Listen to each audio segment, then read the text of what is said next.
Selamat pagi buat semua yang hadir pagi dan juga jemaat yang ada di Singapura ya. Selamat pagi, mari kita buka dalam doa. Bapa yang kami percaya di dalam Kristus, Engkau adalah Allah yang mengasihi kami, Engkau menebus kami, mengampuni kami, dan Tuhan mengangkat kami menjadi anak-anak Tuhan. Kami berterima kasih bukan hanya firman membawa kami kepada pengenalan akan Kristus, sehingga kami mempunyai relasi dan mengenal Tuhan dengan lebih baik. Dan Tuhan masih tetap memberi kesempatan kami boleh belajar. Biarlah pengenalan ini juga menuntun kami untuk bertumbuh menjadi orang-orang Kristen yang semakin dewasa. Dan biarlah hidup kami menjadi berkat buat pasangan kami masing-masing, buat anak-anak kami dan buat masyarakat di sekitar kami. Kami berterima kasih biarlah Tuhan yang sudah memberikan inspirasi kepada penulis Alkitab Ibrani. Tuhan juga menerangi kami, memberikan kami pengertian. Biarlah apa yang kami dengar boleh menuntun kami untuk lebih beriman kepada Tuhan. Di dalam nama Tuhan Yesus, kami serahkan kelas Kamis atau PA Kamis atau PA wanita dan keluarga kepada Tuhan. Inilah doa kami di dalam nama Tuhan Yesus Kristus. Amin. Saudara-saudara, kita membahas tema keluarga. Ini adalah satu tema yang sangat menarik ya, karena setiap kita adalah orang-orang yang memang Tuhan pimpin untuk boleh masuk dalam keluarga. Keluarga ini sangat penting saudara ya, karena keluarga itu bukan mau-maunya kita, tetapi keluarga ini ditetapkan oleh Tuhan. Dan lembaga ini adalah lembaga yang Tuhan dirikan sendiri ya, karena Dia menciptakan manusia dan memberikan manusia fungsi seks. Maka kita sebagai orang Kristen harus menaruh pengertian yang benar dan hormat kepada pernikahan. Ya, baik pernikahan kita maupun pernikahan orang lain kita harus menghormati. Saudara-saudara, di dalam bagian yang ketiga ini kita bicara mengenai kasih. Ya, kasih di dalam keluarga. Nah, saya sekarang pengen tanya, apa yang membuat keluarga Kristen itu bercerai? Apa yang membuat keluarga Kristen bercerai? Ada nggak keluarga Kristen yang bercerai? Ada, ya. Sudah diberkati di gereja, sudah dibimbing premarital, akhirnya bercerai. Saya tanya, sebutkan 4 saudara penyebab utama. Ya, penyebab utama itu ada 4. Masing-masing bisa sebutkan. Secara garis besar ya, ini pendapat umum. Yang pertama penyebab perceraian itu adalah komunikasi. Komunikasi ya. Komunikasi itu bukan berarti saya bisa bicara atau pasangan saya bisa bicara, bukan saudara. Karena perlu ada konsep nilai. Paham ya saudara ya? Sudut pandang. Waktu berpacaran kan gak melihat begini kan. Yang penting yang perempuan cantik, yang pria itu bisa menjadi dasar sekuritas. Jadi kalau perempuan menikah tuh dia melihat security. Kalau laki-laki cuma melihat kecantikan. Ya, lebih dalam itu enggak, cara berpikir. Nomor 1 secara global ya, secara global. Kalau jawaban orang reform nih tadi sangat rohani saudara ya. Nomor 1 secara umum itu adalah komunikasi. Kalau pendidikan yang satunya PhD, yang satu lulusan SD, itu enggak nyambung. Ngerti saudara? Karena yang dikomunikasikan itu bukan kata-kata, konsep. Ya. Kalau yang satu itu adalah hamba Tuhan, lalu istrinya mungkin Kristen tapi biasa gitu ya. Itu juga nggak nyambung. Karena hamba Tuhan apalagi di reform udah kemana mesti gitu ya. Yang ini bingung. Kok kayaknya hamba Tuhan di gereja lain nggak kayak begini gitu ya. Itu suka ada kepahitan. That's communication. Yang kedua itu relasi. Relasi yang sangat krusial itu dengan in-law, ipar, ya, dari mertua, kakak ipar, adik ipar. Nah itu penyebab kedua. Komunikasi saudara. Pertama komunikasi, kedua tuh relasi. Paham ya? Komunikasi, relasi. Dan yang ketiga secara umum penyebab itu adalah masalah finance. Bukan tidak punya uang ya, tapi konsep akan uang. Jadi value of money. Ya. Bukan masalahnya, oh suaminya gak kaya, bukan. Banyak orang kaya, suaminya kaya, istrinya kaya, tapi bercerai kenapa? Konsep. Konsep akan uang. Ini bicara value semuanya. Yang keempat saudara, baru yang tadi Pak Yohanes bilang orang ketiga. Jadi penyebab daripada perceraian itu bukan semata-mata masalahnya adalah seks. Itu urutan keempat. Urutan yang keempat. Jadi yang pertama, ini kalau orang pacaran pasti nggak memperhatikan hal ini. Pertama itu adalah komunikasi. Bukan masalahnya bahasa Indonesia atau bahasa Inggris, itu bukan saudara ya. Ini adalah cara pandang konsep nilai. Cara pandang konsep nilai sangat ditentukan oleh iman. Ya. Lalu apa yang kita percaya, apa yang kita mengerti, lalu nanti bersangkut dengan budaya, dengan pendidikan dan sebagainya. Oke. Yang kedua tuh relasi. Relasi yang sangat rentan itu antara menantu dengan mertua. Dua-duanya saudara, menantu laki dengan mertua ya, menantu perempuan dengan pihak ini selalu. Itu saudara harus perhatikan hal ini. Kita kan semua udah menikah ya. Jadi kita yang belum menikah perhatikan hal ini. Bukan sekedar cinta, saya mencintai kamu, kamu mencintai saya, enggak. Oke. Yang ketiga itu yang paling membuat perceraian itu adalah masalah keuangan. Keuangan saudara. Keuangan itu bukan berarti tidak punya uang, tetapi konsep mengenai uang. Sekali lagi ini semua bicara mengenai konsep. Yang keempat, eksesnya itu adalah menuju kepada yang namanya ketidaksetiaan di dalam seks ya. Yang disebut adalah pihak ketiga. Itu urutan keempat. Ini research ya secara menyeluruh. Research ini diadakan di Amerika. Ini biasanya untuk mahasiswa yang ikut premarital counseling. Oke. Sekarang kita buka di dalam Ibrani pasal yang ke-13. Sekarang ini adalah hari terakhir membahas mengenai keluarga karena minggu depan kita sudah masuk bulan Desember. Lalu tanggal 11 kita akan sama-sama merayakan Natal ya untuk kelas ini. Sekarang pasal 13 Ibrani kita baca ayat 1 sama-sama. 1, 2, 3. Peliharalah kasih persaudaraan. Lihat ya. Apa bedanya etika Kristen dengan etika yang bukan Kristen? Etika Kristen prinsipnya adalah love and obedience. Ingat ya, kasih dan ketaatan. Tuhan mengasihi saya mentaati Tuhan. Paham saudara ya? Orang tua mengasihi anak, anak taat kepada orang tua. Ini jangan berbicara masalah Buddha, Hindu dan sebagainya. Ini di dalam Alkitab saudara. Suami mengasihi istri, istri hormat kepada suami. Taat kepada suami atau tunduk kepada suami. Itu sudah menjadi satu prinsip saudara. Kalau kita sadar akan cinta kasih Tuhan, maka bagi saudara dan saya mengasihi Tuhan itu bukan sesuatu yang sulit. Bagaimana anak mengasihi orang tua? Karena dari dia lahir sampai dia besar, cinta kasih itu bukan cuma dikatakan tapi dia merasakan, dia terima. Ya, jadi anak mengasihi kepada orang tua. Nah itu etika Kristen. Jadi mesti mengingat saudara, yang di atas ke bawah itu kasih. Yang di bawah ke atas itu taat, hormat ya. Ini berbicara mengenai firman Tuhan. Jadi kalau prinsip ini tidak ada saudara ya, keluarga itu di dalam konflik yang sangat besar. Ini mesti ada. Bagaimana anak-anak melihat bahwa papanya sayang sama mamanya. Dari kata-kata, dari sikap, dari segala sesuatu. Anak itu bukan belajar dari kalimat saudara, dia belajar dari contoh, dari teladan, dari kelakuan. Bagaimana seorang ibu itu menghormati suaminya juga dari hidup sehari-hari mereka melihat. Ini menjadi bekal buat anak-anak kita, bukan cuma firman ya kita hidupi apa enggak. Oke. Jikalau di dalam relasi suami istri yang namanya seks lebih utama daripada kasih, keluarga ini ada di dalam konflik yang besar. Saya gambarkan ya. Penyebab perceraian yang pertama komunikasi. Yang kedua relasi. Yang ketiga masalah keuangan ya. Yang keempat baru masalah seks. Ini yang dikatakan adalah pihak ketiga. Sekarang kita melihat di dalam hidup manusia. Tuhan memberikan kita logika, Tuhan memberikan kita emosi, Tuhan mencipta manusia dengan organ seks ya, ada fungsi seks.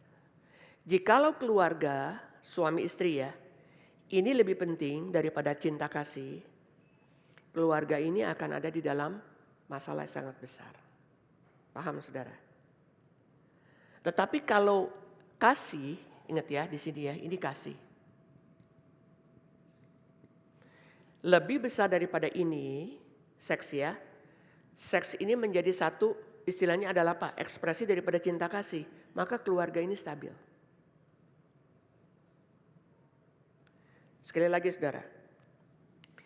Jikalau emosi kita di dalam hal kasih ya, ini lebih daripada seks ya. Kita punya keinginan untuk melakukan hubungan seks. Seks ini menjadi ekspresi daripada kasih. Maka keluarga ini akan mempunyai cinta kasih yang stabil. Tetapi kalau seks yang menjadi drive untuk kita mengasihi, karena kamu bisa melayani saya akan mengasihi kamu. Keluarga itu konflik besar. Paham saudara? Ya, ini bicara mengenai prinsip. Nah, sekarang cinta kasih menguasai seks. Yang menguasai cinta kasih siapa? Pikiran kan? Pikiran yang seperti apa bisa mengontrol emosi. Dan kasih seperti apa yang bisa mengontrol seks. Karena Tuhan mencipta manusia mempunyai pikiran, mempunyai emosi, dan mempunyai fungsi seks. Coba pertanyaan saya yang kedua. Pikiran seperti apa sehingga pikiran ini bisa menyucikan emosi kita. Dan emosi yang suci bisa mengkontrol kita punya keinginan seks. Pikiran seperti apa? Ada nggak orang yang pikirannya penuh dengan firman Tuhan? Misalnya pendeta lah gitu ya. Lalu bercerai, ada nggak? Ada. Salahnya di mana? Pikirannya penuh kan dengan firman kan? Betul nggak? Bukan penuh, hafal gitu ya. Teologi apa? Dia belajar. Bukan cuma S1, S2 mungkin PhD gitu ya. Ada nggak pendeta yang bercerai? Ada. Saya tanya, di mana masalahnya? Sekarang tanya lagi, ngobrol. Loh, ini kan fakta pernikahan. Tadi kan Pak John bilang, pikirannya diisi dengan firman bla bla bla. Betul, itu 100% betul. Saya tanya, sekarang yang pikirannya diisi oleh firman, misalnya pendeta lah ya, ada nggak yang bercerai? Ada. Saudara mesti sadar ya, ini saudara semuanya reform secara otak. Ya, kalau saudara betul-betul mengerti reform, saudara mesti paham begini. Yang saya tahu dengan yang saya hidupi itu bisa beda. Di mimbar menggebu-gebu. Panggil orang bertobat, yang bertobat banyak. Tapi di rumah pukulin istri. Misalnya ya, ada nggak? Ada toh. Otaknya penuh dengan firman. Khotbahnya, gaya orasinya bagus. Ya, sama jemaat baik. Di rumah anak dipukul, istri di KDRT gitu kan. Saya tanya, saudara mesti ngerti nih, ini prinsip firman Tuhan. Ini juga reform, ya sangat reform. Paulus mengatakan, yang saya tahu baik, tetapi yang saya lakukan yang tidak baik. Masalahnya di mana? Saya ini adalah orang yang berdosa. Paham saudara ya? Jadi orang berdosa antara yang saya tahu dengan yang saya hidupi itu disconnected, putus. Paham?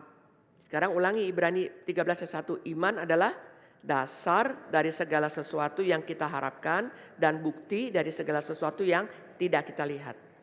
Ini iman bukan cuma dihafal. Oh saya beriman, saya sebut nama Yesus 3 kali, bukan.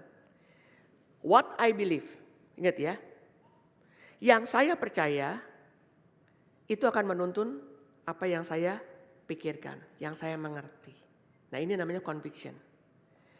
Jadi kalau orang otaknya pinter, kantongnya tebal, ininya kosong, itu gak ada arah. Arah di dalam sekarang sama kekekalan tuh kagak ada saudara. Seperti saya kasih contoh. Orang itu bisa naik motor karena bisa tiba di sekolah dengan cepat. Tetapi kalau motor itu tidak ada rem. Anak sekarang dapat PhD itu gampang. Bisa sekolahnya online, iya kan? Gak usah mesti pergi jauh-jauh, itu bisa saudara. Tetapi Paulus mengatakan, yang saya tahu itu tidak saya lakukan. Ini pergumulan seluruh dunia termasuk orang Kristen. Yang saya tahu saya tidak bisa lakukan. Aku tahu baik, yang aku lakukan tidak baik. Lalu dia mengatakan apa? Celakalah saya karena saya ini adalah budak daripada dosa. Jadi saudara perhatikan di sini. Orang yang tidak takluk kepada kebenaran firman Tuhan, ya ini pikirannya ya. Bukan cuma tahu loh ya, takluk kepada kebenaran firman Tuhan, maksudnya menghidupi ya, baru dia bisa firman ini menyucikan emosi. Ini adalah pemikiran daripada orang Yunani. Orang Yunani sangat menghargai logika. Makanya banyak kan ada Aristoteles, ada Plato, Socrates gitu kan, itu orang yang pinter ya. Pertanyaannya adalah yang mengontrol pikiran siapa? Jawabannya kan cuma Alkitab kan. Yang lebih tinggi dari pikiran kita siapa? Firman. Itu orang Kristen, saudara.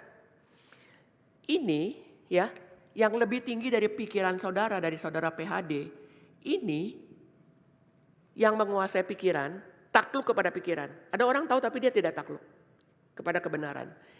Dan firman yang menguasai pikiran itu adalah firman yang menyucikan emosi. Emosi marah, emosi macam-macam ya, cinta kasih dan sebagainya. Baru ini diekspresikan di dalam relasi suami istri. Ini kita bicarakan pernikahan. Jadi ke sini saudara. Yang paling tinggi itu ini. Ya. Ada nggak orang GRI yang bercerai? Ada. Kurang apa firman Tuhan yang khotbah patong saban minggu? Tidak ada masalah dengan khotbahnya, tidak ada masalah dengan firmannya. Masalahnya di mana? Apakah ininya bukan cuma tahu ya, takluk kepada ini. The problem is not knowledge. Waktu dikatakan bahwa saya adalah orang berdosa, saya tidak mampu. Paham saudara? Bukan nggak tahu loh, saya tidak mampu. I am not able to do anything good before God. Jadi dengan kekuatan saya, dengan kepandaian saya, ya, dengan pengetahuan saya, dengan saat teduh saya setiap hari, apakah saya jalankan? Karena kemampuan itu dari Allah Roh Kudus. Dan dari kita dituntut apa? Kamu taat gak? Ngerti? Jadi ini bukannya kita, dia kok orang reform begini ya, kok dia begitu ya. Saudara mesti mengerti konsepnya. Ya saudara coba buka. Mari kita membaca dari Roma pasal yang ke-7 ini saudara mesti memahami ya. Ini Paulus gambarkan di dalam kehidupannya dia sebagai seorang rasul saudara. Pergumulan yang terus menerus. Roma pasal yang ke-7. Saudara dan saya baca ayat 14 ya. Roma 7 ayat 14. Kalau sudah dapat mari kita baca. 1, 2, 3. Sebab kita tahu bahwa hukum Taurat adalah rohani. Tetapi aku bersifat daging, terjual di bawah kuasa dosa. Saudara lihat nih. Saya bersifat daging. Saya ini siapa? Rasul. Bukan lulusan STTRI. Saudara ini rasul. Saya ini orang berdosa. Walaupun dia rasul, walaupun dia pendeta, walaupun dia adalah staf LPMI. Saya ini orang berdosa. Dan saya ini terjual di bawah kuasa dosa. Saudara baca lagi di dalam ayat 14. Sama-sama, 2, 3. Sebab kita tahu bahwa hukum Taurat adalah rohani, tetapi aku bersifat daging. Terjual di bawah. Jadi kalau saya terjual di bawah kuasa dosa, saya menjadi budak dosa. Bos saya paling tinggi itu dosa. Paham saudara? Bos saya yang paling tinggi dosa. Walaupun di dalam otak saya tahu segala sesuatu firman Tuhan. Kalau yang menjadi bos itu adalah dosa, maka kedagingan saya akan mentaati bos yang apa yang bos mau. Ada nggak orang Kristen membunuh? Ada. Saudara pergi ke penjara. Waktu saya pergi ke penjara berapa minggu yang lalu, waktu saya tanya pertanyaan, apa bedanya agama Kristen dengan agama-agama lain? Dia bisa jawab. Tapi dia di penjara. Paham saudara? Kenapa? Bukan nggak tahu firman, tahu. Masalahnya adalah saya ini orang yang berdosa ada di dalam ikatan kuasa dosa. Termasuk orang yang sudah punya teologi reform. Saudara mesti menyadari. Yang namanya dosa itu menjadi bos. Ya. Waktu saya bertobat, saya lahir baru. Di dalam hati saya ada Roh Kudus kan. Ya. Tetapi saya ini masih tetap bisa jatuh dalam dosa kan. Kenapa? Karena daging ini hidup lama kan. Ini kan masih ada dan punya keinginan. Antara keinginan yang di dalam hati saya dengan keinginan dalam tubuh saya itu berlawanan. Maka begitu saya bertobat melalui firman dan ketaatan, saya menjalani yang namanya apa? Proses pengudusan. Itu berjalan saudara. Dan itu perlu firman dan perlu obedience. Walaupun firmannya tahu, kita ikut stretch, kita ikut PA Jumat, kita ikut PA Kamis, kita ikut kebaktian. Tetapi di dalam diri kita nggak ada ketaatan. Ini yang akan terus-menerus menuntun saudara kepada apa? Kepada kemenangan. Ya. Dosa tidak berkuasa atas saya, tetapi the presence of sin itu masih ada yang mau menjatuhkan kita. Maka kita itu waktu kebaktian ada firman, waktu kelas Kamis ada firman, saat teduh ada firman, ya. Kenapa saudara? Karena kita sadar nih hidup kita nih sekarang di dalam satu peperangan.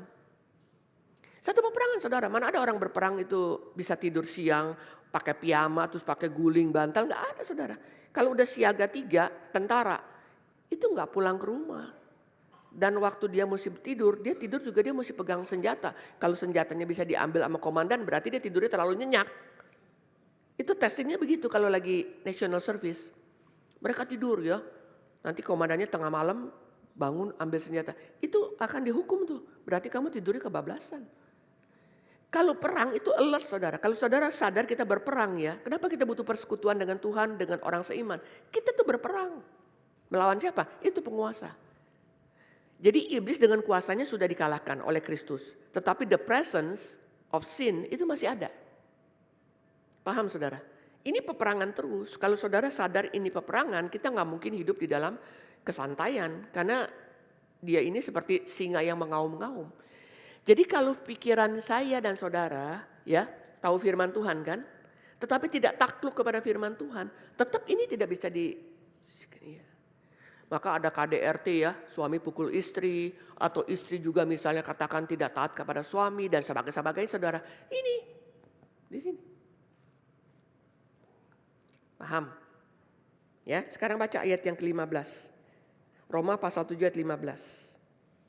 Kita baca sama-sama. 1, 2, 3. Sebab apa yang aku perbuat, aku tidak tahu.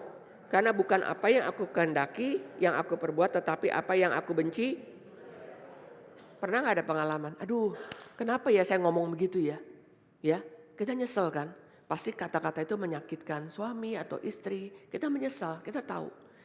Karena yang aku lakukan bukan apa yang mau aku lakukan. Ya misalnya saudara udah marahin anak dengan kata-kata kasar lagi emosi. Ya. Saya menyesal melahirkan kamu, apalah kata-katanya ya. Kita lagi emosi, kita kecapean apa segala macam, kurang tidur apa segala. Anak itu mendengar, satu kali kita katakan, seumur hidup ada kepahitan dalam diri anak. Padahal itu kalimat cuma satu kali. Padahal kita mengasihi dia berkorban dari dia di perut sampai dia lahir. Tapi kalimat itu berarti apa gunanya saya lahir di dunia? Ya, ya udah tuh anak udah betul-betul kehilangan identitas dia. Kecuali si anak itu memang juga sudah bertobat dan ada pengertian reform. Jadi pengertian firman itu enggak sederhana saudara. Apalagi kalau saudara dengar khotbah yang enggak karu-karuan. Yang dengar benar aja belum tentu bisa hidupnya benar, apalagi yang kagak benar, iya kan? Iya ini serius, betul. Jadi saudara, pengertian ini nih, ini enggak ada di kitab manapun di seluruh dunia kecuali di dalam Alkitab. Firman Tuhan yang betul-betul kita takluk ya. Maka pikiran yang takluk kepada firman Tuhan, maka firman Tuhan itu menyucikan emosi. Maka emosi itu menyucikan ini. Jadi nggak ada tuh yang namanya suami istri nonton blue film dulu ya, lalu nonton pornografi, nggak ada saudara. Karena hal itu memang tidak berkenan kepada Tuhan. Bagaimana kita bisa menyaksikan hal demikian? Emosi kita yang sudah dikuduskan itu sangat bertentangan. Kita bukan menikmati malah jadi merasa salah sekali kan melihat hal demikian. Saudara, ini bukan boleh nggak sih kalau para suami istri nonton begini begitu. Jangan tanya boleh atau tidak boleh, tanya aja itu memuliakan Tuhan apa tidak. Tapi kalau suami istri kerohaniannya nggak seimbang, lah ini yang jadi masalah. Saudara jangan berpikir iman itu sederhana ya, cuma nanti kalau nikah diberkati di gereja, bukan loh saudara. Itu menentukan semua konsep nilai. Jadi kalau saudara berada di gereja mana, pemahaman apa, pengertian apa itu sangat menentukan. Oke, sekarang saya bawa saudara kepada Roma 12. Catat ya, Roma 7 ayat 14-15. Kalau saudara lagi kesel atau sebagainya, saudara buka tuh ayat tersebut. Sekarang Roma 12. Roma 12 ayat 1. Kita baca sama-sama Roma 12 ayat 1. 2, 3. Karena itu saudara-saudara, demi kemurahan Allah aku menasihatkan kamu supaya kamu mempersembahkan tubuhmu sebagai persembahan yang hidup, yang kudus dan yang berkenan kepada Allah.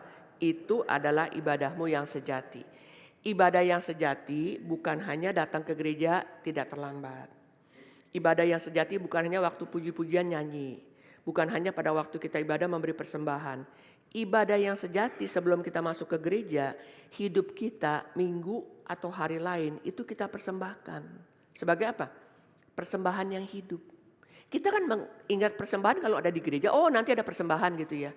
Persembahan yang berkenan kepada Tuhan itulah hidup kita yang sudah ditebus Tuhan. Berarti hidup saudara minggu atau hari Sabtu atau hari Jumat atau hari apa, itu ibadah. Kan kita ingat persembahan itu kan ibadah kan. Persembahkanlah dirimu hidup, kudus, berkenan kepada Allah.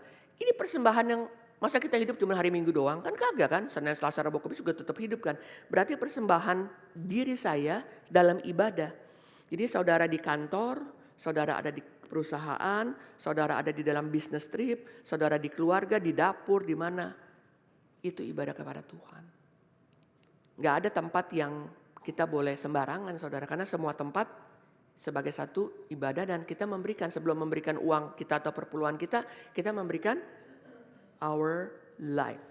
Coba saudara perhatikan persembahannya apa. Ya, baca pasal 12 ayat 1 mulai dari supaya 2, 3. Supaya kamu mempersembahkan tubuhmu sebagai persembahan yang kudus dan yang berkenan kepada Allah. Itu adalah.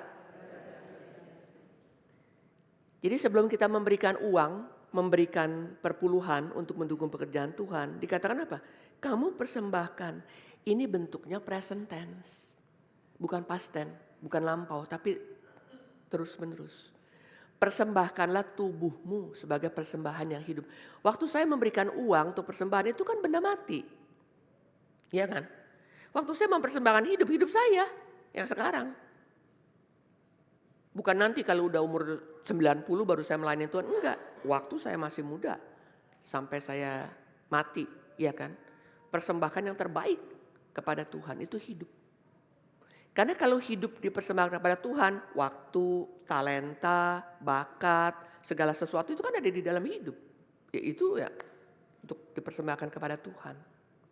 Sekarang ayat yang kedua saudara, ini penting ya berkaitan dengan apa yang kita bahas. 2, 3. Janganlah kamu menjadi serupa dengan dunia ini, tetapi berubahlah oleh pembaharuan budimu. Saya tanya saudara, budi itu apa artinya? Bukan si budi. Tapi budi itu artinya apa? Ini. Setelah mempersembahkan tubuh, mempersembahkan apa? Ini. Berubah. Berarti apa saudara?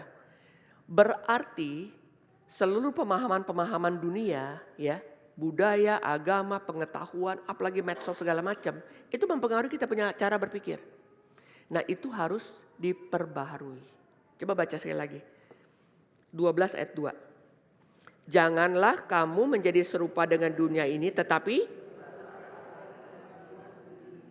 bahasa Inggrisnya apa? Be transformed. Be transformed. Dirubah. Ingat saudara. Ini bukan cuma waktu saudara mau dibaptis, ikut katekisasi, setelah itu udah tutup buku. Enggak. Be transformed itu bukan past tense. Itu adalah sesuatu yang dilakukan terus menerus. Yang bisa merubah konsep kita berpikir, yang bisa menyucikan konsep kita berpikir itu cuma firman. Jadi bukan cuma pikiran ini takluk kepada firman ya, tetapi firman itu terus memperbaharui. Jadi kalau saudara kebaktian, saudara gak ngerti firman, apa ya juga yang mau memperbaharui saudara?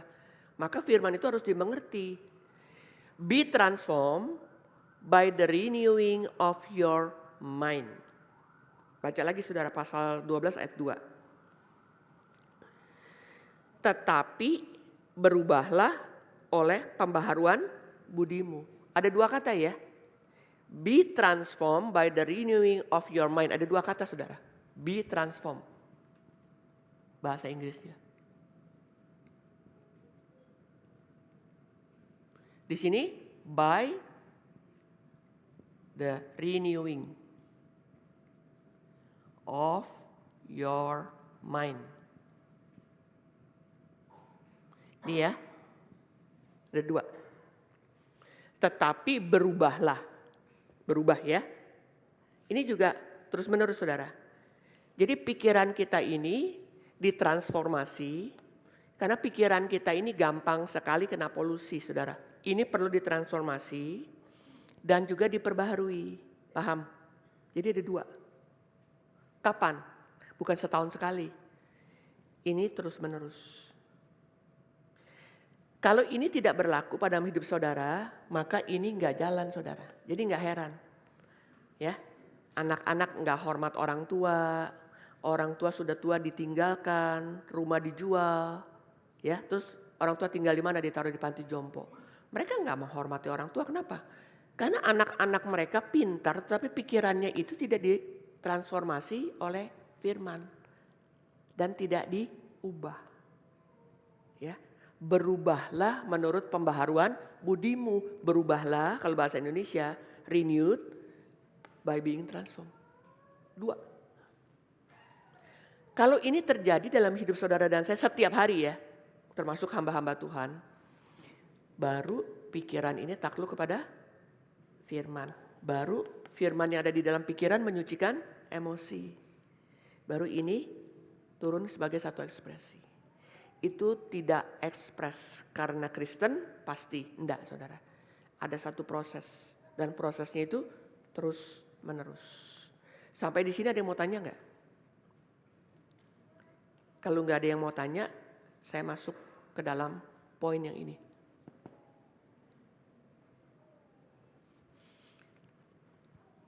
Saudara bisa mencerna apa enggak? Bisa enggak mencerna? Jikalau keluarga menempatkan seks lebih utama daripada cinta kasih, keluarga itu akan ada di dalam konflik. Tetapi kalau kasih itu ditempatkan pada tempatnya, seks itu menjadi ekspresi dari cinta kasih, maka keluarga itu stabil. Paham? Ya, oke. Saya tanya sekarang, kira-kira berkat apa sih yang didapat oleh Ibu Eli dari pengertian ini? Ini enggak imun ya, saudara dan saya enggak ada yang sudah jadi, belum ya. It's all in process. Saudara dan saya sebagai orang percaya, kita semua di dalam proses menuju kepada yang namanya adalah penyucian. Itu disebut adalah progressive sanctification. Kalau saudara betul-betul orang yang sudah lahir baru diselamatkan, kita semua ada di dalam proses penyucian supaya rupa Kristus makin jelas dalam hidup saudara, ya. Jadi kita makin mirip, ya, makin lama makin mirip, bukan makin lama makin auban, makin lama makin jadi gak karu-karuan gitu, bukan saudara. Makin lama. Nah ini berarti proses sanctification-nya berjalan. Kita gak bisa menghindari, karena Tuhan tahu setiap kita apa bagian yang Tuhan mau sucikan. Ya, Tuhan tahu. Kita bisa tutup-tutupin, tapi Tuhan tahu. Pasti kita akan lewati proses ini. Nah, karena kita semua di dalam proses, maka di dalam relasi, kalau relasinya itu intens ya, sama-sama melayani Tuhan, sering ketemu, ya, apalagi suami istri, orang tua anak, nggak mungkin nggak ada konflik. Itu normal, saudara. Itu normal. Tetapi kita kan terus belajar. Maka di dalam mengasihi itu harus sabar, ya, harus konsisten. Kenapa ya? Istri saya kok makin tua makin macem-macem ya kelakuannya ya, aneh-aneh gitu ya. Ya suaminya nggak ngerti kan. Masih ingat gak cerita yang saya bilang itu bakmi dari Jalan Orpa? Kan suaminya nggak ngerti kenapa dia nangis sampai 1 minggu. Kayaknya dia nggak pernah berbuat, dia pikirnya begitu kan. Kan laki-laki kan rasional. Yang perempuan kan perasaan, iya kan. Kamu gak menghargai saya beli bakmi udah begitu susah, ketemu tukang copet lagi, apa segala macam gitu ya. Ternyata dia makan sama klien. Caranya itu beda, saudara mesti mengerti, menghormati perbedaan. Memang naturnya begitu. Jadi kalau hal-hal yang detail pasti yang perempuan lebih tahu. Hal-hal yang global pasti laki-laki tahu. Tuhan menciptakan kita menjadi satu pasang untuk melengkapi. Bukan untuk dibikin berantem saudara, untuk melengkapi. Ya, untuk melengkapi. Jadi kalau hal-hal yang secara global pasti cara berpikirnya laki-laki. Yang detail pasti perempuan. Maka urusan rumah tangga biasanya di tangannya siapa?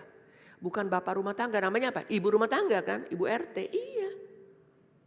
Karena segala sesuatu, mau bayar air, mau bayar listrik, mau bayar uang sekolah, mau bayar tukang kebun, itu kan detail kan semua kan. Biasanya siapa? Istri.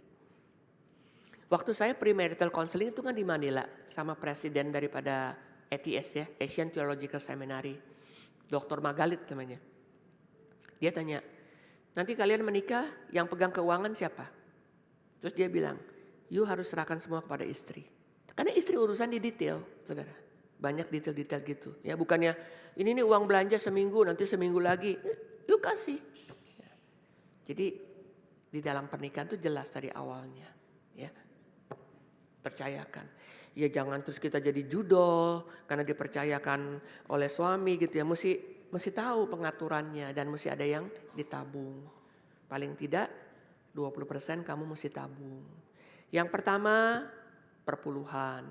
Yang kedua kita mau persembahan atau janji iman. Yang ketiga mau bayar uang sekolah. Yang keempat cicilan rumah dan sebagainya. Tapi dari itu mesti ada setiap bulan. Mesti bisa saudara. Kelemahannya laki-laki apa Pak David? Kalau udah menikah. Suka gak mau tahu apa-apa. Serahin kepada istri. Kalau istrinya baik, dia kelola jadi suaminya menjadi tambah baik ya. Tapi kalau istrinya gak benar, bangkrut. Bener, bangkrut ya. Itu kan suaminya gak mau tahu kan? Iya. Ada orang yang setiap makan beli online. Ya. Ternyata dari pay later itu bisa 100 juta. Makan apa 100 juta gitu ya. Tapi itu kan udah cukup lama. Itu kebiasaan konsumtif. Kalau istrinya model begini, suaminya punya pendapatan berapa juga habis. Tapi kalau istrinya bijaksana, ini ditabung, ini deposito ya. Jangan main Bitcoin. Ya. Saudara jangan nanti beli harta karunnya Presiden Soekarno yang emas ada di mana gitu. Jangan saudara. Saudara mesti ngerti. Segala sesuatu yang gampang diperoleh ya. Saudara mesti mengerti hal ini. Itu kamu mesti hati-hati.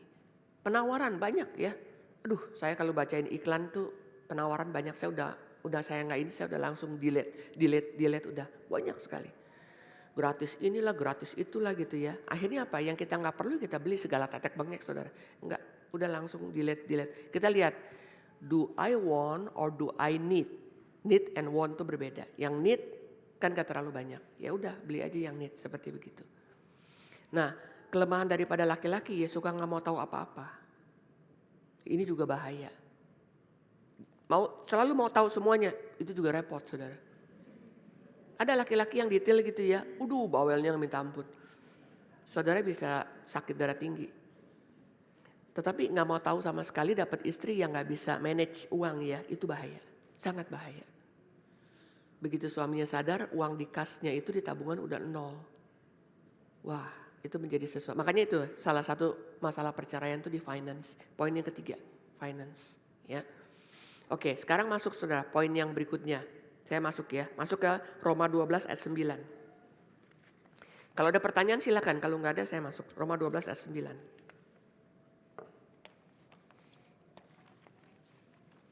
Baca sama-sama Roma 12 ayat 9. 1, 2, 3.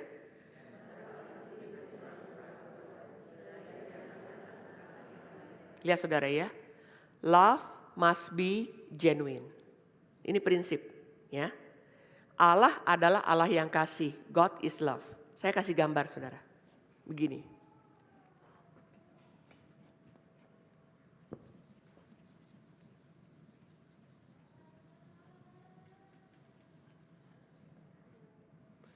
Ada 3 sifat dasar daripada Allah.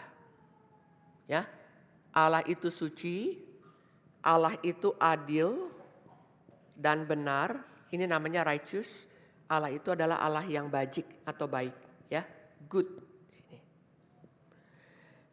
Jadi ini kalau ditarik saudara, begini. Ini itu cinta kasih. Semua ya orang Kristen ya, perhatikan ini. Saudara pernah dengar gak? Masa saya mau pinjam duit sama Pak John gak dikasih, dia gak ada kasih. Pernah ya? Karena yang saya mau tidak diberikan. Padahal saya tahu Pak John itu konglomerat. Amin kan Pak John? Ya. Saudara mesti bisa lihat ya ini. Oke, saya tanya. Saya seorang ibu punya anak kelas 6 SD, ikut ujian kagak lulus. Ya. Lalu saya mengasihi anak saya kan. Pokoknya aku udah mau sekolah mah katanya. Saya beli ijazah. Ya. Dia nggak bisa sekolah di sekolah Calvin karena nggak lulus. Saya beli ijazah, dia masuk ke sekolah negeri. Kenapa saya beli ijazah menurut Pak David? Karena saya mengasihi dia kan. Dia nggak sekolah mau jadi apa tuh anak? Oke, saya tanya. Cinta kasih saya melanggar sifat Allah yang bagaimana? Diskusi. Banyak kita mengasihi ya.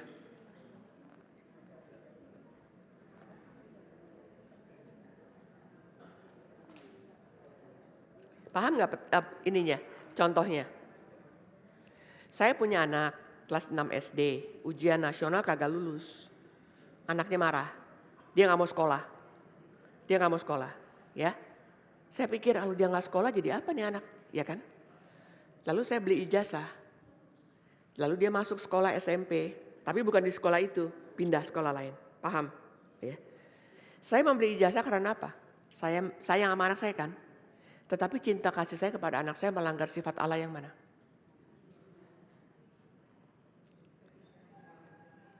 Saudara ngobrol dong.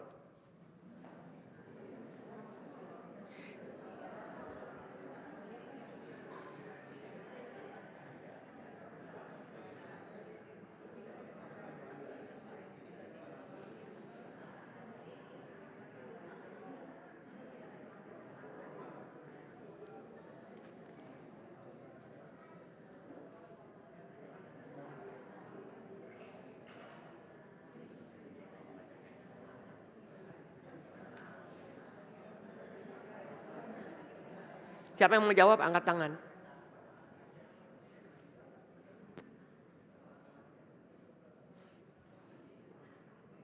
Ibu Era, mungkin Ibu Era mau jawab. Ibu Era yang ini. Hah? Pakai mic. Yang dilanggar yang adil dan benar. Saya mengasihi anak saya, tapi saya melanggar sifat Allah yang adil dan benar. Betul. Pada saat saya mengasihi anak saya sudah berdosa kepada siapa? Tuhan. Saudara jangan melihat dosa itu karena saya mencuri, berbuat sesuatu yang tidak baik ya. Saya membeli ijazah buat saya baik kan, untuk anak saya bisa sekolah. Saya sudah melanggar. Paham saudara? Saya mau pinjam uang sama Pak John, ya. Kembali karena Pak John jadi MC hari ini kan. Lalu Pak John bilang dia nggak mau kasih kepada saya, ya. Kenapa? Karena uang itu saya mau pakai untuk berjudi. Paham saudara?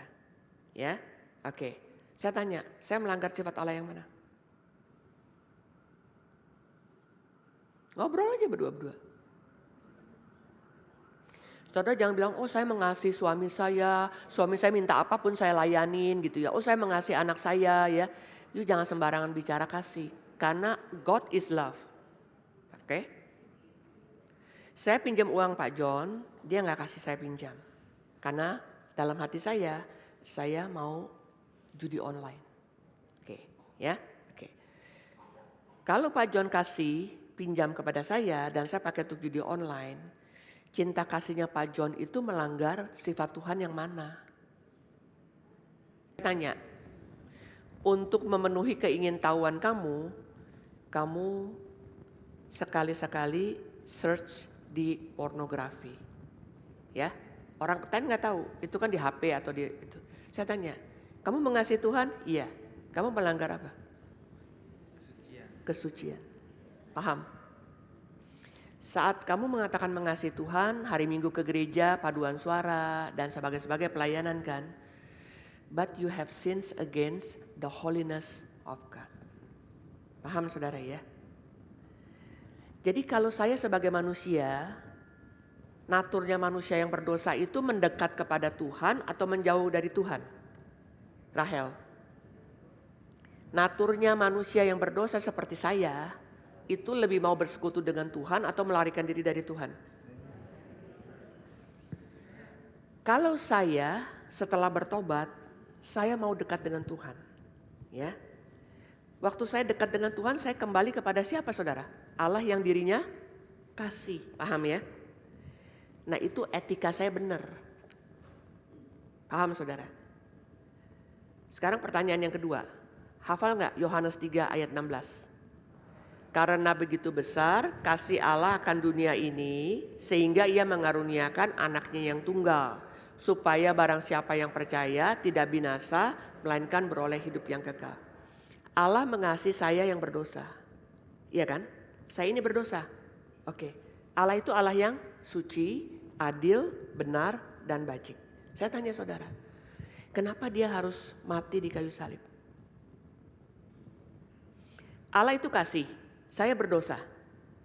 Bisa gak saya berdosa bersatu dengan kasih Tuhan? Kan ada dosa kan? Ada kenajisan, udah melawan kesucian Tuhan, udah melawan kebenaran dan keadilan Tuhan, saya udah melawan.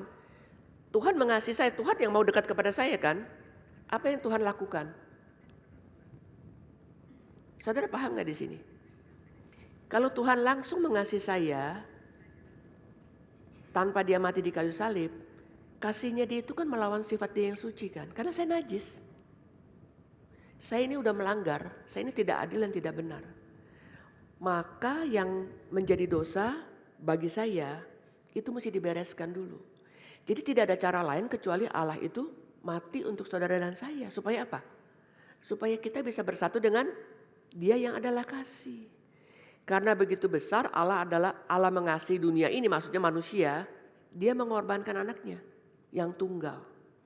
Supaya barang siapa yang percaya. Untuk saudara kembali kepada Allah yang mengasihi, maka Allah harus membereskan ketidaksucian saya, ketidakadilan dan ketidakbenaran dan ketidakbajikan. Itu mesti dirapikan baru kita bisa bersatu. Itu bukan gampang saudara. Dan yang harus menyucikan itu yang lebih tinggi daripada manusia dan malaikat, itu Allah. Jadi waktu dia mengorbankan, Bapa mengorbankan anak, berarti Allah mengorbankan dirinya.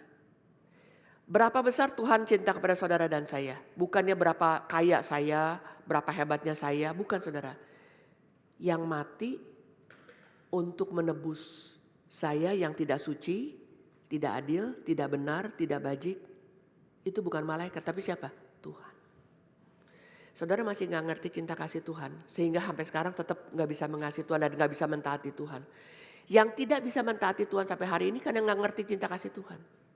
Jadi kita hafalkan tuh Yohanes 3:16 dari kita masih sekolah minggu. Saya tanya, yuk paham gak itu? Itu bukan pengorbanan yang abal-abalan saudara. Itu pengorbanan yang luar biasa. Karena waktu mengasihi kita, dia tidak bisa melawan sifat dia yang suci. Jadi di dalam Allah mengasihi, He will not go against His holiness, His righteousness, His goodness. Dia mengasihi tapi dia tidak melanggar. Saya mengasihi anak saya melanggar sifat keadilan Allah. Iya kan? Saya mengasihi suami saya melanggar, saya nonton pornografi. Jadi kasihnya itu najis. Manusia punya cinta kasih itu kotor, najis. Tetapi Tuhan itu suci. Demi mengasihi saudara dan saya, dia rela untuk mengorbankan dirinya. Yang suci, yang adil, yang benar dan bajik. Saudara bisa bayangkan. Kalau saudara memahami cinta kasih ini ya, tidak ada sesuatu yang berharga yang saya miliki, uang, deposito, lalu misalnya bakat, talenta, waktu, nggak ada saudara. Itu udah paling besar cinta kasih.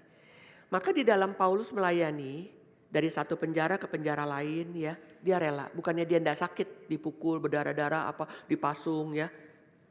Tetapi yang menguatkan dia itu kasih. Maka dikatakan cinta kasih itu memberikan kepada dia dorongan. Saudara pernah gak sih musuhan sama seseorang? Pernah gak Lisa sebel sama Handoko? Pernah ya? Pastilah, jujur dia saudara.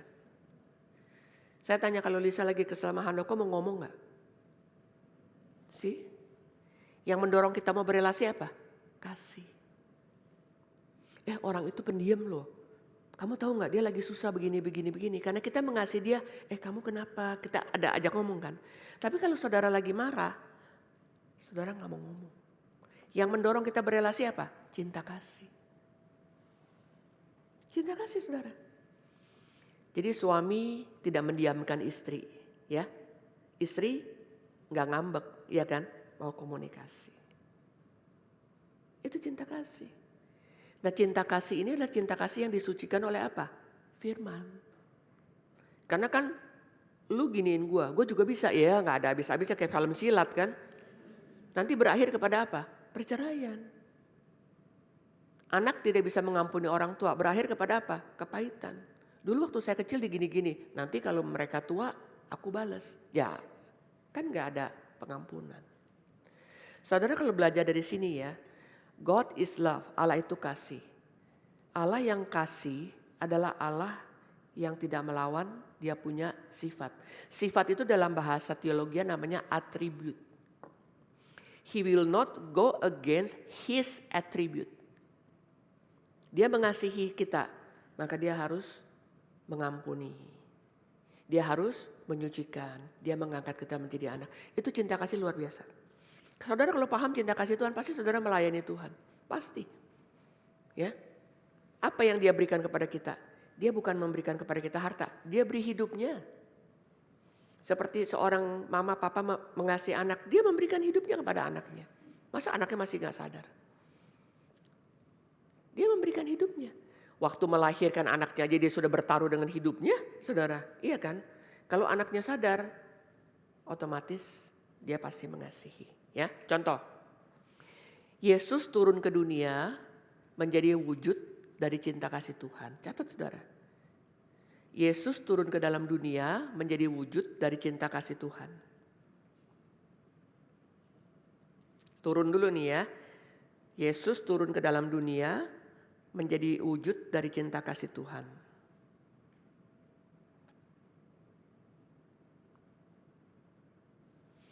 Yesus dipaku di kayu salib.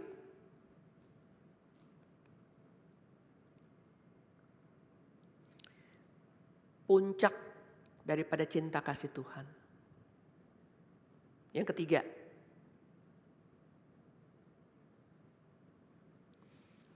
Yesus mengalirkan darah di kayu salib. Itu adalah realita kasih yang berkorban. Realita kasih yang berkorban.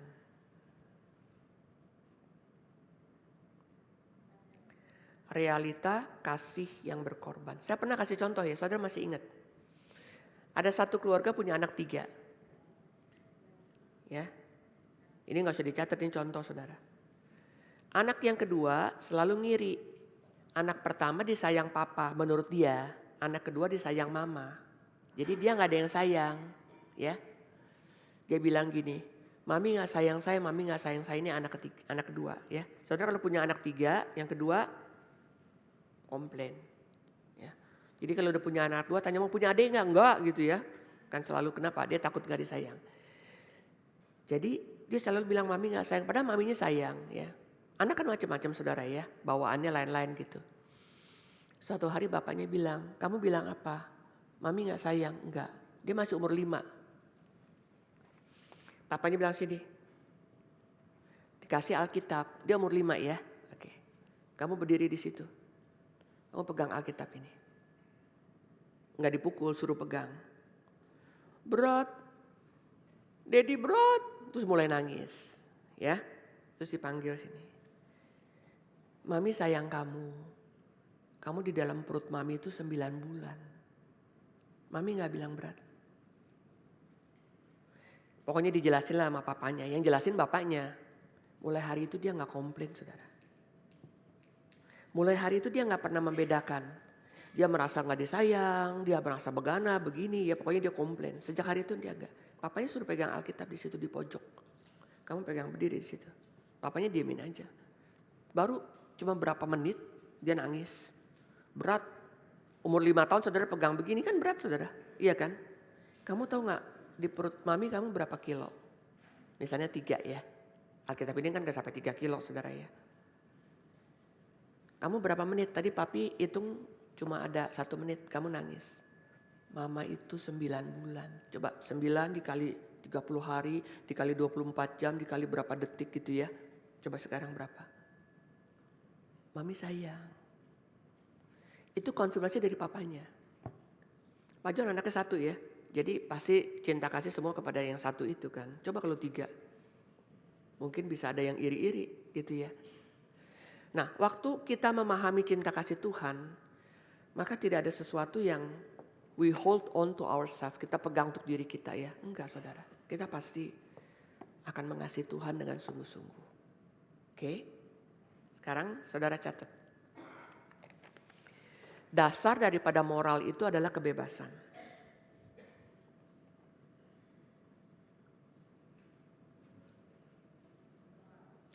Dasar daripada moral ya. The foundation of morality is freedom. Dasar daripada moral adalah kebebasan. Jikalau di dalam kebebasan saya nih, saya kan bebas ya. Saya punya kebebasan arahnya kepada Tuhan.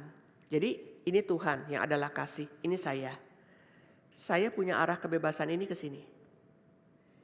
Paham saudara? Berarti moral saya itu betul. Kan saya bersatu dengan Tuhan kan. Tuhan adalah dirinya kasih, suci, adil benar, dan bajik. Lalu saya ini di dalam kebebasan saya bersatu dengan Tuhan yang adalah kasih. Maka saya tidak lagi mempunyai moral yang tidak baik. Kenapa? Karena ini udah bersatu dengan Tuhan. Jadi itu arah. Nah pada waktu saya kembali ke sini, ingat ya, ini Tuhan, ini saya. Kita bersatu dengan ini. Maka saya tidak bisa mengatakan apa. Yang penting kemauan saya, rencana saya, pikiran saya, kehendak saya. Enggak. Tetapi apa?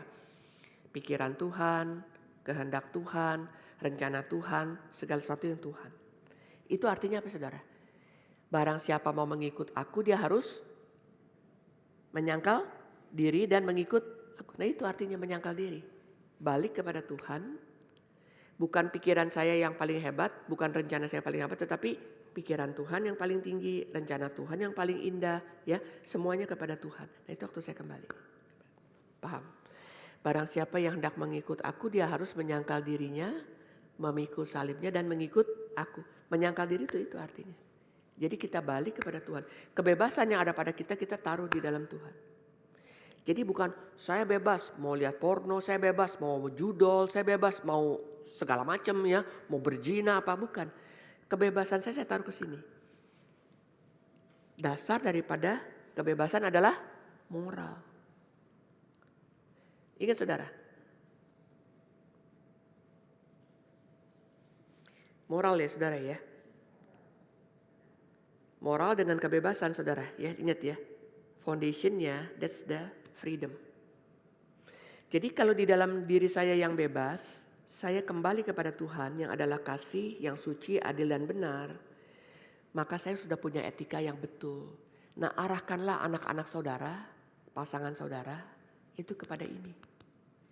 Gitu, jangan begini, jangan begitu, sampai berbusa saudara. Tapi kalau dia kembali kepada Tuhan, dia tahu apa yang harus dia lakukan. Masih ingat yang Patong suka kesaksian? Mamanya mengatakan begini, kalau kamu kantongnya kosong jangan sedih, tapi kalau hati kamu kosong, kamu sedih. Ya, bingung kan, anak kecil nggak ngerti apa hati kosong. Sampai suatu hari Patong udah bertobat dari satu retreat.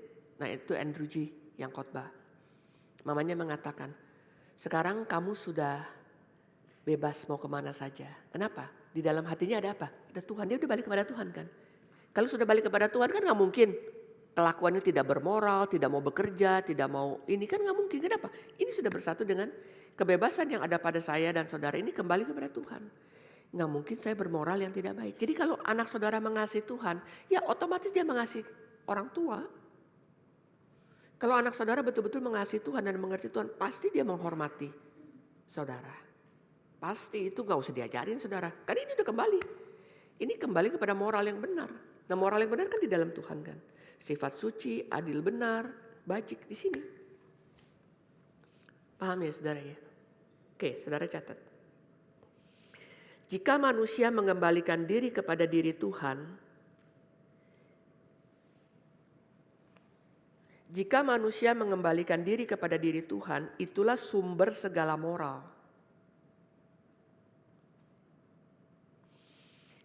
Kesucian, keadilan, kebajikan. Karena Allah itu suci, Allah itu adil, Allah itu bajik.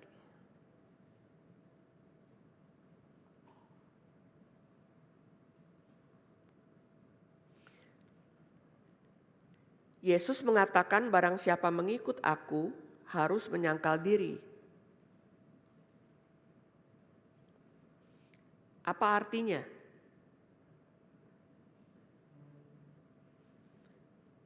Artinya adalah mengembalikan diri kita kepada dirinya Allah.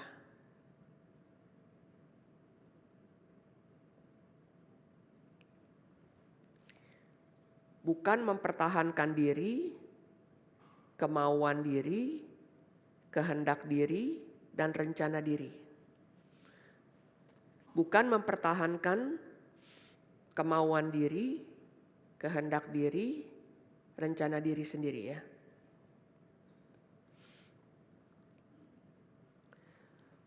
Rencana Tuhan, pikiran Tuhan lebih tinggi daripada jalannya kita.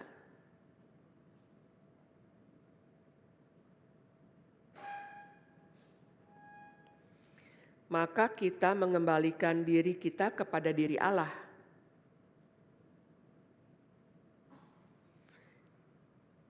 Kita akan mendapatkan kedamaian yang sejati.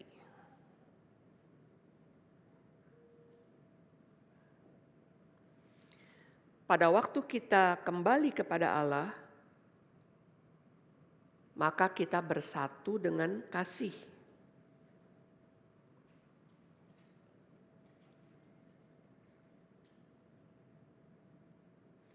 Setelah kita bersatu dengan kasih,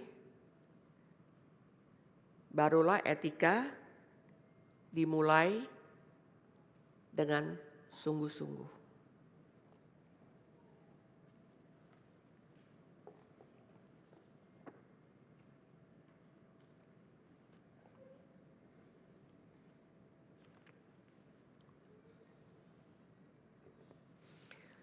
Baca kembali Roma pasal 12 ayat 9. Roma 12 ayat 9. Sama-sama, 2, 3. Hendaklah kasih itu jangan pura-pura. Jauhilah yang jahat dan lakukanlah yang baik. Love must be genuine. Kasih, ya, ini kasih Allah. Di kasih Allah ini, pada kasih Allah ini ditaruh lagi dasarnya itu sungguh-sungguh. Jangan kamu pura-pura. Love must be genuine. Jangan pura-pura, jauhilah yang jahat. Ya, oke. Saudara, catat ya, poin ini penting saudara.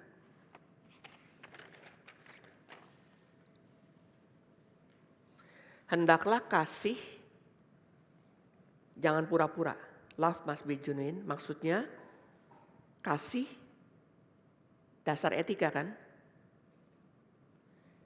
Kasih itu dasar etika. Ini kasih, ya, ada dasar. Dasarnya apa? Kejujuran, kesungguhan, dan kebenaran. Kasih adalah dasar etika. Sudah lihat ke depan nih, ini kasih. Ya, ini dasar etika kan. Di atas kasih masih ada kata sungguh-sungguh. Maksudnya apa? Jujur, ya, sungguh, dan benar.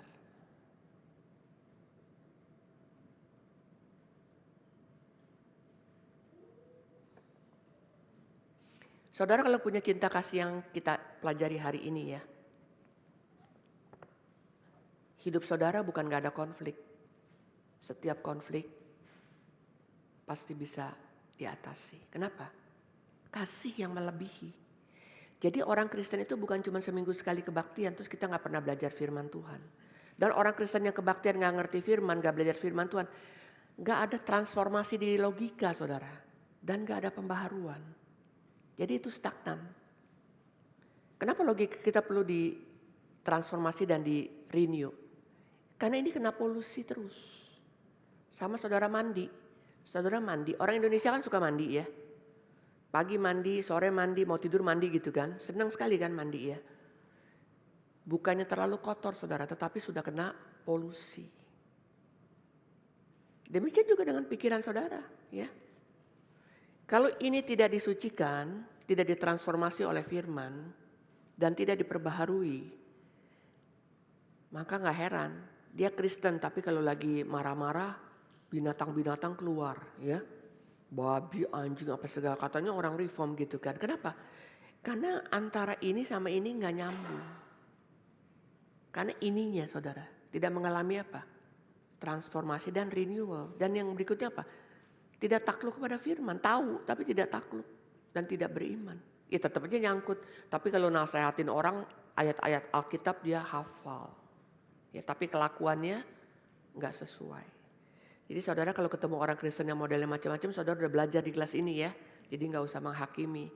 Kita urus diri kita sendiri dulu. Ya, baru kita bisa membawa orang lain kepada Tuhan. Kasih itu jangan pura-pura. Love must be genuine. Kasih itu dasar etika. Ada lagi fondasi di bawahnya. Sungguh-sungguh, kejujuran, kebenaran. Bayangin saudara, itu loh kasih Tuhan. Jadi di dalam kita mengasihi, kalau kasih ini yang kita terapkan saudara, relasi saudara satu sama orang itu indah. Karena itu cinta kasih Tuhan.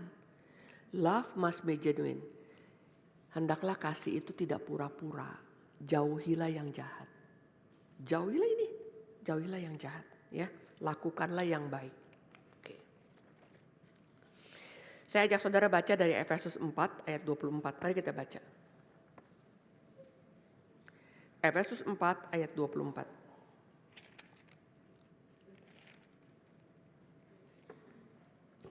Efesus 4:24.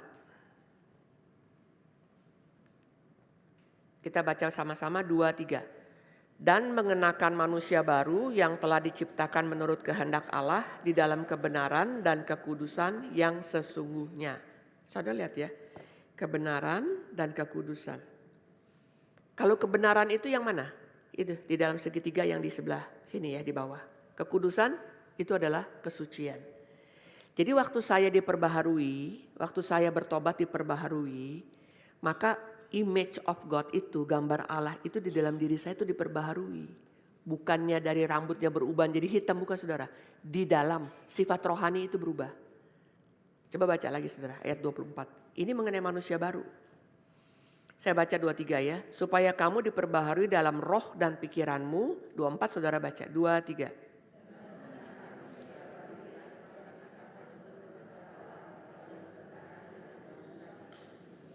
Jadi kalau orang Kristen udah bertobat, sifat-sifat rohani yang Tuhan beri kepada kita, makin lama makin apa? Makin kudus.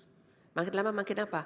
Makin akan menjadi lebih, di sini adalah kekudusan dan kebenaran. Kebenaran itu ya saudara ya, pengertian kita akan firman. Kekudusan itu sifat Allah yang suci. Jadi terus Tuhan perbaharui sebagai peta teladan Allah sifatnya dia. Bukan rambutnya jadi keriting, bukan saudara, sifat rohaninya itu. Nah itu kita makin memancarkan kemuliaannya Tuhan.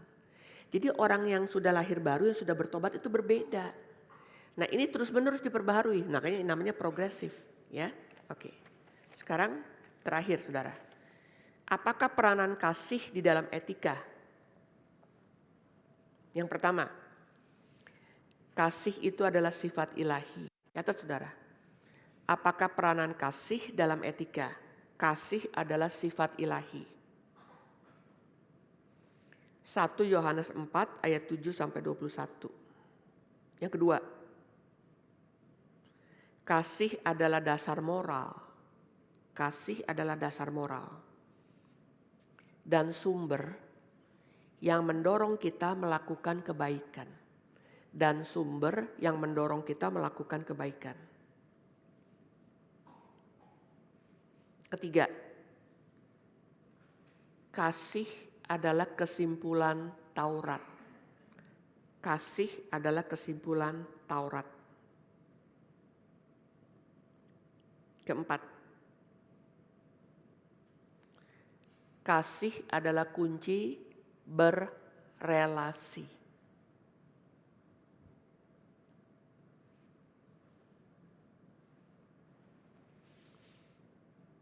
Kelima, kasih adalah tanda yang sah bahwa kita mengikut Tuhan. Kasih adalah tanda yang sah bahwa kita adalah pengikut Tuhan.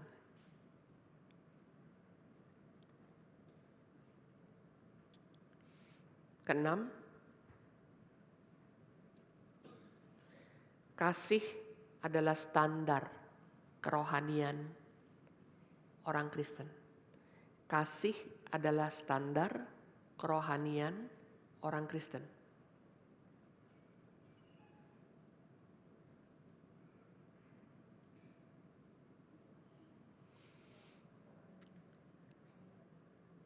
Cinta kasih merupakan bukti bahwa orang itu mengasihi Allah.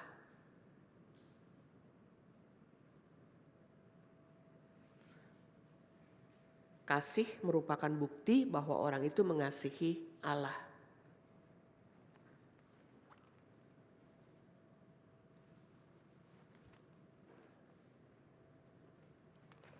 Sekali lagi ya, lihat ke papan, ingat gambar ini saudara. Cinta kasih Tuhan tidak melawan sifatnya yang suci, adil, benar, dan bajik. Ya, kalau saudara dan saya menerapkan kasih di dalam relasi kita, ya, dengan pasangan, dengan anak, dengan semua sama manusia, maka cinta kasih kita itu cinta kasih yang stabil, cinta kasih yang suci, yang murni. Nah itu dikatakan Roma 12 ayat 9, kasih harus sungguh-sungguh, jangan pura-pura, jauhilah yang jahat. Jadi orang yang mengasihi itu tidak berbuat jahat kepada orang yang dikasihi saudara. Ya, dendam, marah, nggak ngomong, ya, itu bukan kasih. Jadi cinta kasih yang mempunyai arti sungguh, suci, adil, benar, bajik. Nah itu cinta kasih yang sungguh. Apapun yang Tuhan lakukan buat saudara dan saya itu keluar dari kebaikannya Tuhan. Kenapa saudara? Ini ya prinsip ya, saudara mesti mengerti. Saya dan saudara orang berdosa. Kita tidak layak mendapatkan apapun yang baik dari Tuhan. Kalau Tuhan masih kasih saya hidup, kasih kepandaian, sehat, itu anugerah. Saudara mesti menyadari, orang berdosa itu harusnya menerima murka Tuhan. Tapi kita masih dikasih kesempatan sekolah, bisa bekerja, punya usaha, punya keluarga. Itu tidak layak kita terima. Kita tidak pantas mendapatkan apapun yang baik dari Tuhan. Kalau saudara tahu diri kita tuh siapa, ya. Bukannya kita menuntut kenapa saya nggak begini begitu, saudara, bukan.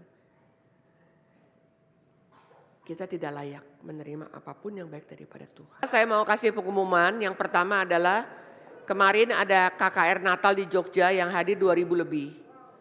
Dan responnya cukup baik. Kita doakan untuk malam ini ada di Solo. Lalu lusa ada di Semarang. Lalu Patong balik untuk khotbah. Kita doakan. Ini rangkaian terus sampai pada puncaknya 24 Desember ya. Jangan lupa kita bisa hadir, ajak yang lain juga bisa hadir di Indonesia Arena. Bisa tolong ininya apa brosurnya ditayangkan? Oh, sudah ya. Oke. Makasih. Ini di mana ini? Oh, ini Indonesia Arena. Ya, Indonesia Arena bisa 15.000. Jadi mari kita ajak teman-teman, keluarga dan sebagainya. Lalu tanggal 11 akan ada Natal di tempat ini, nanti yang khotbah Pendeta Romi ya. Beliau akan ke Makassar untuk KKR Natal, langsung pagi-pagi flight pertama dia langsung balik untuk khotbah. Nanti Pak Romi akan khotbah pakai mimbar ya, nggak pakai meja ini, dia pakai mimbar. Tolong semua yang berbagian bisa mengundang juga yang lain untuk bisa hadir. Nanti dari panitia akan ada rapat, bukan panitia, pemerhati ya. Ada lagi yang mau diumumkan? Lena? Nggak ada ya? Oke. Kita akan menaikkan syukur kepada Tuhan untuk firman. Mari kita berdoa, kita akan masuk dalam persembahan. Lalu nanti Pak Romi akan tutup dalam doa. Bapa yang di surga, terima kasih untuk teladan. Bukan hanya Engkau mengatakan mengasihi, tetapi Engkau sudah menyatakan kasih. Dan Engkau yang mengasihi kami, Engkau ada di dalam hati kami. Biarlah kami sebagai orang-orang percaya bukan hanya tahu kasih Tuhan, kami boleh memiliki kasih tersebut yang akan mewarnai relasi kami, etika kami di dalam relasi suami dan istri, orang tua dan anak, dan dengan orang-orang lain khususnya mereka yang melayani Tuhan. Terima kasih untuk kekayaan firman yang boleh terus menerangi kami. Biarlah hidup kami boleh menjadi satu persembahan yang kudus di mana Tuhan yang dipermuliakan.